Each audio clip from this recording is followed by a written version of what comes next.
Olá, esta aula tem como objetivo discutir aspectos teóricos ligados à questão do Estado, as origens na modernidade, os elementos e o desenvolvimento do Estado, a relação do Estado com a nação e quais as principais teorias que justificam a existência do Estado. Os questionamentos e as dúvidas são bastante frequentes entre a população em geral sobre o real significado e a função do Estado. Por isso, nossa equipe foi às ruas para ouvir a população sobre esse importante tema. Perguntamos: qual era o entendimento das pessoas sobre o Estado? Qual era a função principal de um Estado? E se o Estado cumpre sua função básica de política pública, que é de garantir segurança, saúde, moradia, educação para a população e, por fim, se o Estado é responsável pelo desenvolvimento econômico e social da população. Analise a entrevista.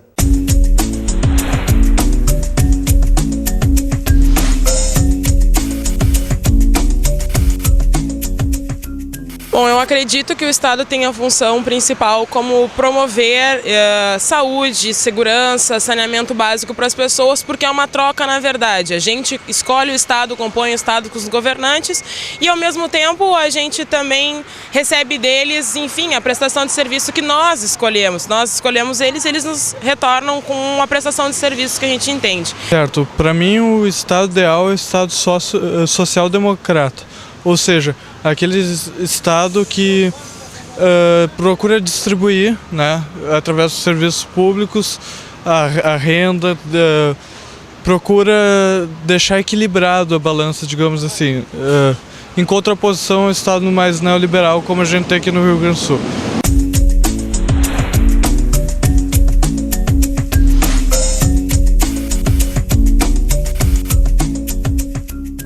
Eu acho que o Estado está faltando em muitas coisas, principalmente na segurança, na saúde, no saneamento, principalmente se a gente vai para a Grande Porto Alegre, a gente vê, no caso, na Grande Porto Alegre mesmo e na periferia as coisas já não funcionam como deveriam funcionar.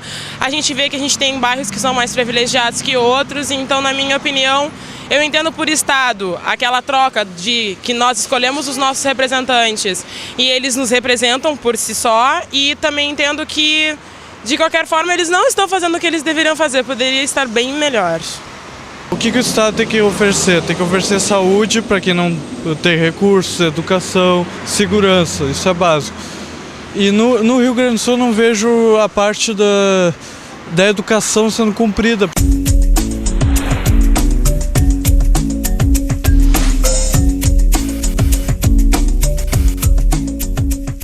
Olha, eu acredito que o Estado, ele cumpre o que a gente cobra e o que ele é obrigado por lei. Bom, aqui, por exemplo, num terminal de ônibus tu já vê o bafafá que tava rolando semanas atrás, assalto a ônibus direto, assalto a pedestre, a zona aqui, por aqui nessa parte até é bem patrulhada, tem bastante brigadiano, tudo. Mas em outros lugares aqui para dentro, precariedade. O Estado não faz nem metade do que devia fazer. Eu acho que está pecando e muito, deve muito para nós. Só isso daí.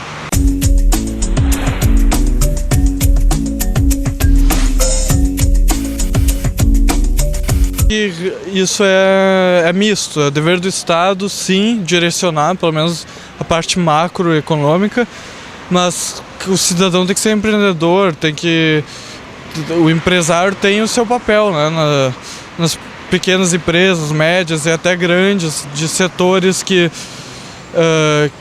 não se condizem ao Estado, que não são de utilidade pública.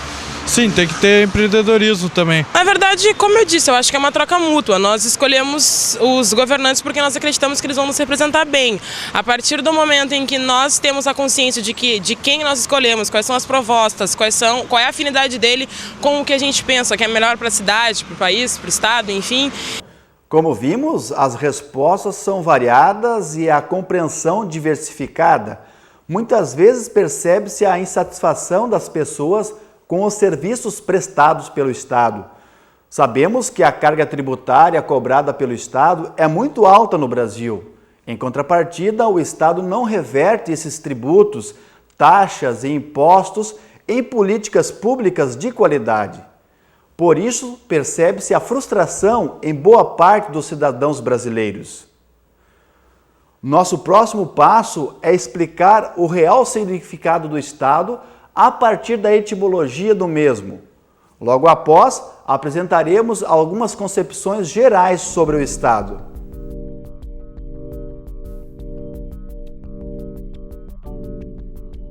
O conceito de Estado varia conforme a época histórica a que se refere.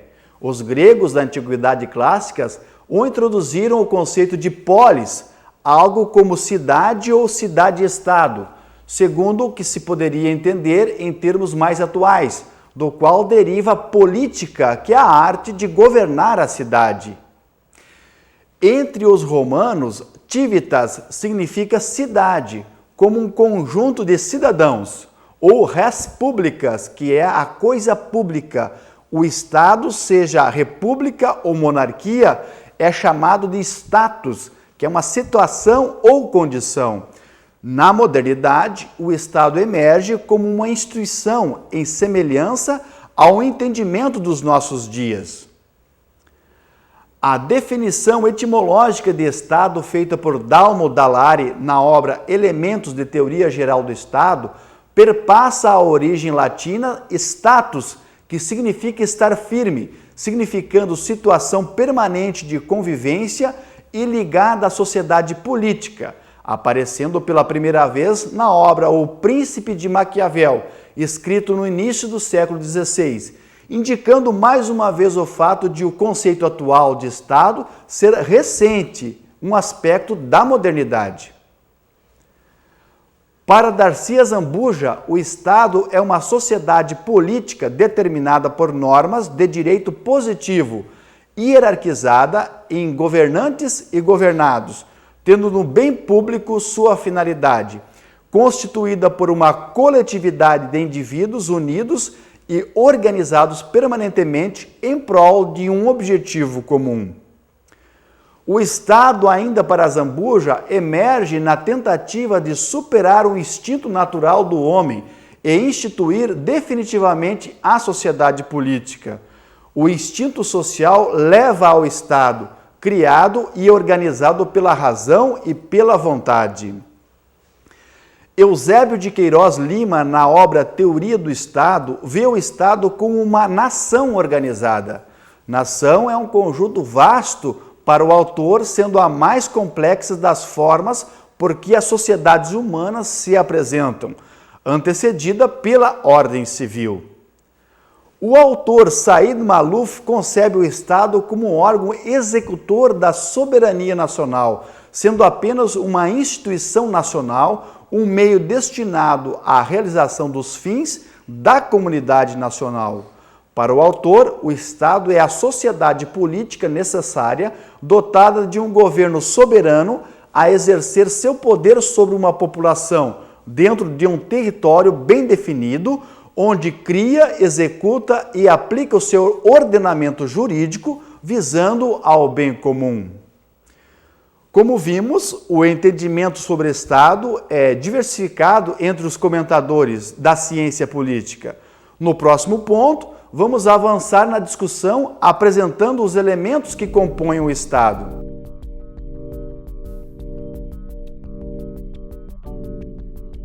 Segundo Michel Mann, em O Poder Autônomo do Estado, o Estado se constitui de 4 elementos fundamentais: centralidade, territorialidade, monopólio do estabelecimento de leis autoritariamente obrigatórias e monopólio da violência.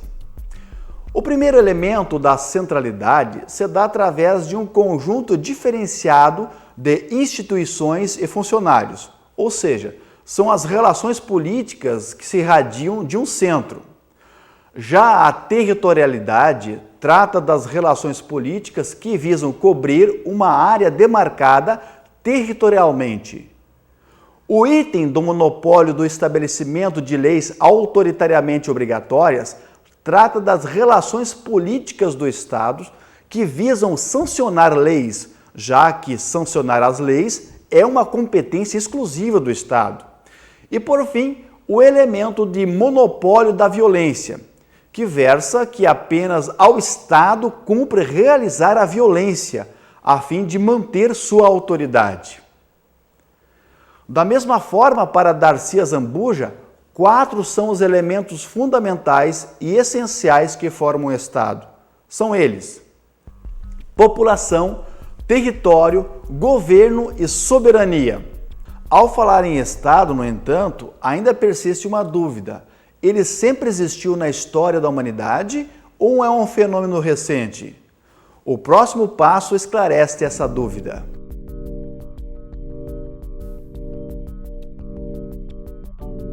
A origem do Estado tem sido tratada através dos tempos pelos mais diversos tipos de teóricos, nos mais variados contextos, não tendo havido consenso acerca da matéria.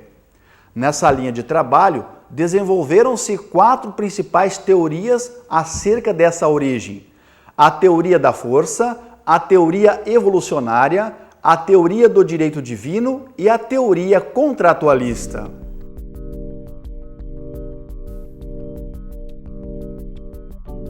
Segundo a teoria da força, o Estado nasceu quando uma pessoa ou grupo controlou os demais, gerando a luta de classe, concepção marxista, sendo o principal escopo do Estado a defesa dos interesses dos integrantes da classe dominante. Conforme afirma Max Weber, o Estado se origina na força, pois é a empresa institucional de caráter político onde o aparelho administrativo leva avante, em certa medida e com êxito, a pretensão do monopólio da legítima coerção física, com vistas ao cumprimento das leis.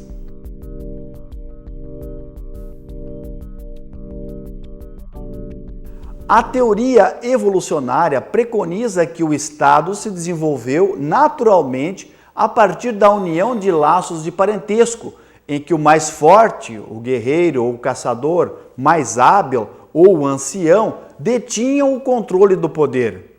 Evoluiu-se do bando, clãs, tribos, até os agricultores e pastores, quando nasce definitivamente o Estado.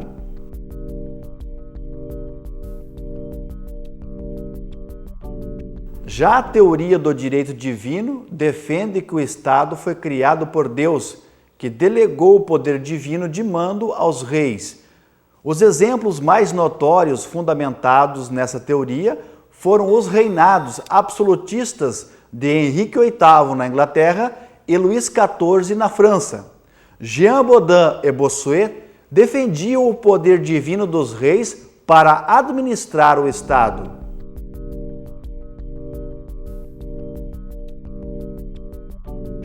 A teoria do contrato social, desenvolvida por Thomas Hobbes, John Locke e Jean-Jacques Rousseau nos séculos 17 e 18, pode ser considerada a mais significativa das 4 teorias aqui citadas. O Estado nasce do contrato social, ou seja, do consentimento unânime dos indivíduos para que o Estado seja criado. É importante ver, neste momento, a síntese das ideias de cada um desses teóricos. O filósofo e cientista político Thomas Hobbes era um defensor do regime absolutista monárquico, afirmando que um rei era mais capaz que uma república. Achava que a democracia era um perigoso sistema de governo.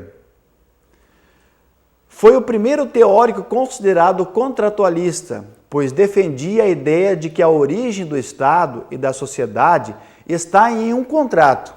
Sua principal obra foi o Leviatã, que apresenta a síntese de seu pensamento, no qual o Estado é um monstro poderoso que tem liberdade, oferecendo segurança, fundindo a sociedade e o poder de maneira que um fosse totalmente dependente do outro. Neste Estado, o governante tem poderes absolutos, decidindo o futuro de seus súditos. Sua principal contribuição foi, portanto, a justificativa da centralização do poder e suas implicações políticas. O estado de natureza para Hobbes e o estado político justificam o poder, ou seja, para que saia do primeiro, atingindo a civilidade, o homem precisa criar o artifício da sociabilidade humana. E isso contraria a concepção aristotélica de que o homem seria naturalmente civilizado. Daí a expressão latina homo homini lupus, que o homem é lobo do próprio homem, afirmando que o homem não é naturalmente bom, como declarava Aristóteles. Sem a presença do poder político centralizado, os homens naturalmente não bons estão livres para a realização de suas paixões e satisfação dos seus instintos, o que caracteriza a falta de civilidade. Assim, quando se encontra nesse estágio, a existência humana é temerária, sendo apenas a partir da centralização artificial do poder que alguma segurança pode surgir e permitir a vida em sociedade. Fora do Estado, para Hobbes, o homem é livre de qualquer princípio moral, humanitário ou ético. Portanto, do mesmo modo como pode vitimar pela sua liberdade, pode também ser vítima estando amedrontado a toda hora, pois a qualquer instante pode perder seu bem maior, que é a vida. Isso configura o estado natural, no qual a liberdade é a ausência de oposição, e o homem livre é o que não é impedido de fazer a sua vontade, tornando-se um selvagem. A verdadeira liberdade existiria apenas dentro do Estado soberano, contendo as liberdades de cada um. A teoria contratualista se faz presente em sua obra porque os homens firmariam um acordo apoiados na ideia de que sozinhos estariam expostos à barbárie, contando somente com as suas forças para defender-se de uma humanidade sem regras, onde cada um poderia proceder frente ao outro da maneira que suas forças permitissem. Essa concepção é fruto de seu conceito de liberdade. Hobbes afirma não faltar liberdade no estado absoluto, pois esta significa, em sentido próprio, a ausência de oposição, e oposição seriam os impedimentos externos do movimento. A leitura de gregos e latinos nos fez pensar errado a questão da liberdade, princípio pela qual os homens lutam e morrem. Para Hobbes, liberdade se reduz a uma determinação física, aplicável a qualquer corpo físico. Portanto, a liberdade está depositada no Estado e não nos súditos. Para ele, o poder é sempre o mesmo, está sob todas as formas, leis ou acordos que se supõem serem suficientes para proteger ou controlar os súditos. A condição incômoda do homem é aceitável, visto que a sua condição natural é infinitivamente pior e ainda no estado absoluto de Hobbes, o indivíduo conserva um direito à vida.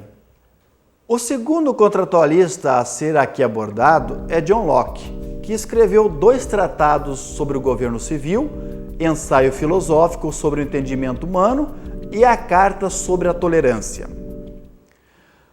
O contexto histórico-cultural em que produz sua obra é a Inglaterra da segunda metade do século XVII, que se tornou um promissor império mercantil, cuja burguesia necessitava de fundamentação às aspirações de liberdade, que são os direitos individuais, e de soberania. Na obra 2 Tratados sobre o Governo Civil, Locke teoriza contra o Estado absolutista, buscando derrubar a teoria do direito divino. Dessa forma, também adota as ideias da passagem do estado de natureza ao estado civil, através do contrato entre os indivíduos. No entanto, ao contrário de Hobbes, que tem o estado de natureza como um âmbito de profunda inimizade e insegurança, Locke o vê como um âmbito no qual os indivíduos estão regulados pela razão e há uma organização pré-social e pré-política, onde todos nascem com os direitos naturais, a vida, a liberdade, a propriedade privada e punição àqueles que infligem o mal contra os inocentes. Trazendo o debate dos direitos naturais para os nossos dias, nossa equipe foi às ruas ouvir se as pessoas sabem realmente o que e quais são os direitos naturais. Vamos assistir.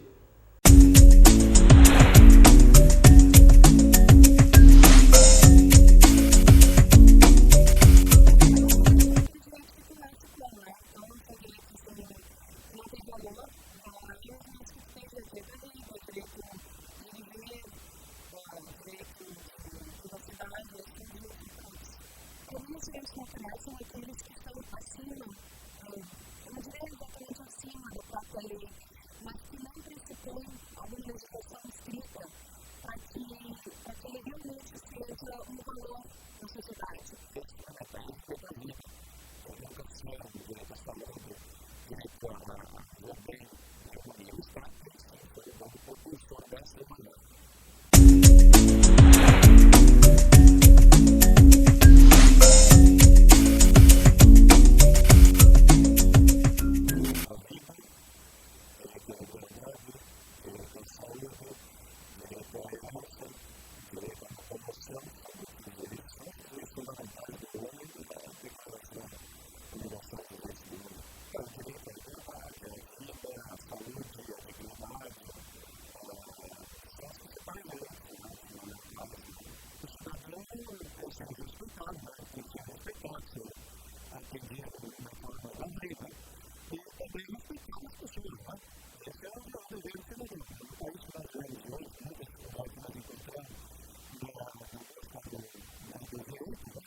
Como podemos notar, no geral, há uma grande dificuldade das pessoas em saber quais são os seus direitos.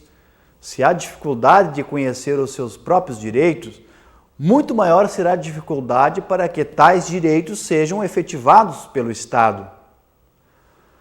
Outra questão tratada por Locke diz respeito à propriedade privada.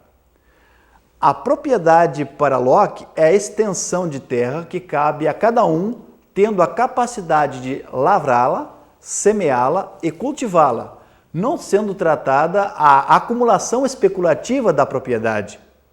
A união dos homens em sociedades políticas, bem como a sua submissão a um governo, visa a conservação de suas propriedades, pois o estado natural não as garante por si só.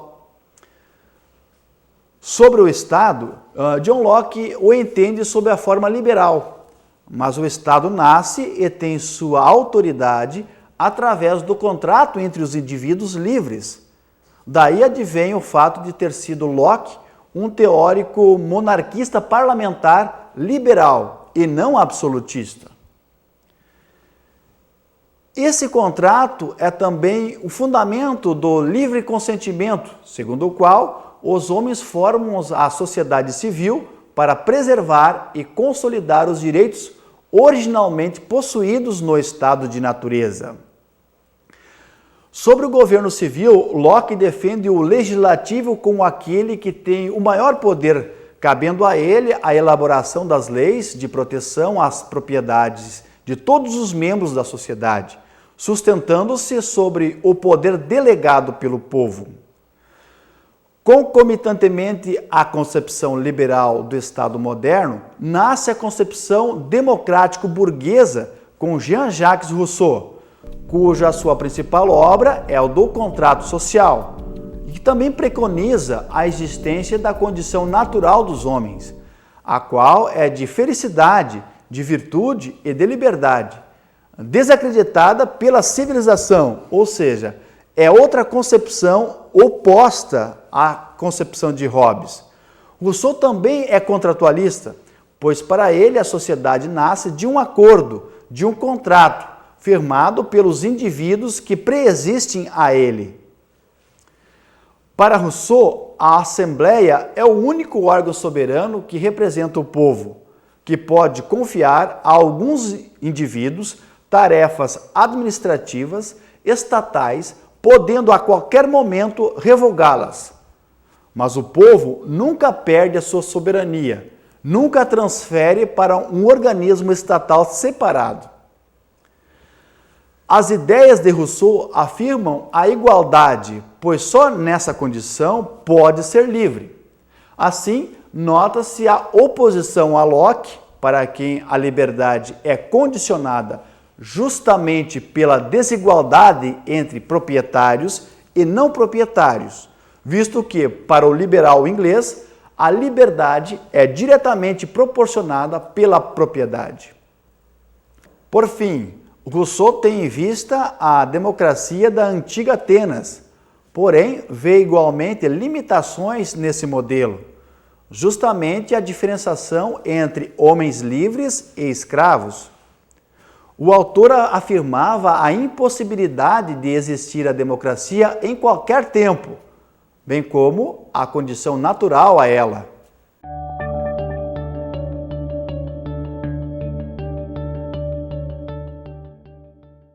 Para aprofundar o tema do Estado, suas origens, os diferentes entendimentos e as diferentes teorias, é importante que o acadêmico leia os seguintes autores e suas respectivas obras: Teoria Geral do Estado, de Said Malouf; O Príncipe, de Nicolau Maquiavel; Teoria do Estado, de Eusébio de Queiroz Lima; e Os Clássicos da Política, organizado por Francisco V. Forte.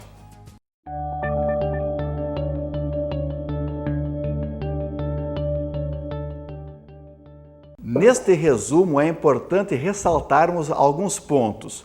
Sobre Thomas Hobbes, não devemos esquecer que, em seu tempo, a Inglaterra vivia um conflito político entre a coroa, reis absolutistas, e o parlamento liberal.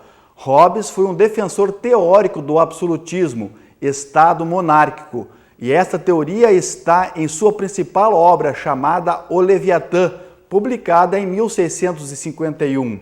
Ele foi um pensador empirista, afirmou que a origem do conhecimento provém das sensações e contrariou a tese da sociabilidade do homem de Aristóteles, conhecida como abelhas e formigas. Para este autor, o homem é considerado como ser naturalmente antissocial. Hobbes também defendeu a tese de que os homens vivem em um estado de natureza. Todos os homens pensam na sua própria conservação, são obcecados pelo desejo de poder, riqueza e propriedades, buscam as alegrias e as vaidades e temem o maior sofrimento, que é ser desprezado. Quando assim o são, buscam a vingança. O estado de natureza de Hobbes é de extrema infelicidade. Inexistem leis, sabedoria, tecnologia e progresso. Impera a lei do mais forte, a lei natural. Nesta condição, impera o homo homini lupus, o homem que é lobo do próprio homem. É uma condição de guerra de todos contra todos, uma condição de miséria universal, insegurança, medo da morte violenta. E é este medo que obriga o homem a fundar um Estado social e a autoridade política. Para isso, promove o contrato ou pacto social. O pacto é o consentimento unânime dos súditos. Todos são obrigados a pactuar, pois não existe pacto sem espada. Este acordo se dá entre os súditos, onde cada um abre mão de sua liberdade individual, renuncia ao direito absoluto que tem sobre as coisas em favor do soberano. Desta forma, institui o governo civil, que é o soberano que herda os direitos de todos, o poder absoluto. É o grande Leviatã, é o Deus mortal abaixo do Deus imortal. O nome de sua obra, O Leviatã, foi retirado do livro de Jó, capítulo 41, que significa um animal monstruoso, cruel e invencível, que é o rei dos orgulhosos. Hobbes utilizou este nome para demonstrar o poder do Estado. Somente este poder soberano tem a finalidade de organizar, preservar e defender o homem do próprio homem. Ele detém a força, o direito é o seu poder e sua vontade. Tem a função de defender dos ataques dos estrangeiros, garantir a paz, o progresso e a satisfação do bem viver. Já sobre John Locke, é importante lembrar que ele viveu longo tempo na França e na Holanda, onde permaneceu até 1688. Seu país, a Inglaterra, é importante império mercantil nesta época, e a burguesia está ascendendo e com esta classe nascem os direitos naturais e Locke é seu fundador teórico. No âmbito da filosofia, na teoria do conhecimento, Locke combateu a doutrina das ideias inatas de Platão e de Descartes. Defendeu a tese do empirismo. Nada existe na mente humana sem antes ter passado pelos sentidos. Ele entende que a mente, a alma, é uma tábula rasa, é um quadro em branco que será preenchido pelas sensações da experiência. Locke teorizou contra as ideias absolutistas, contrária à teocracia anglicana. Foi um apologista da Revolução Gloriosa na Inglaterra em 1688, da qual implantou a República Parlamentar. Temos nesse momento o triunfo do liberalismo sobre o absolutismo.